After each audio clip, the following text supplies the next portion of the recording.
जब मैं पुकारूं तू मुझे जवाब दे।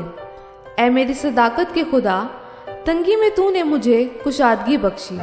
मुझ पर रहम कर और मेरी दुआ सुन ले। ऐ बनी आदम, कब तक मेरी इज्जत के बदले रुसवाई होगी?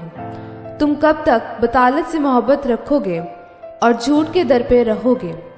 जान रखो कि खुदावन ने दीनदार को अपने लिए अलग कर रखा है।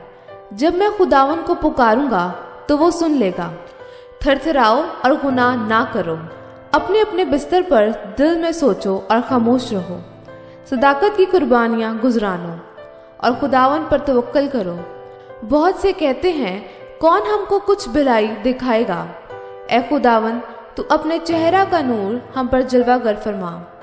तूने मेरे दिल को उससे ज्यादा खुशी बख्शी है जो उनको गला और मैं की फरवानी से होती थी।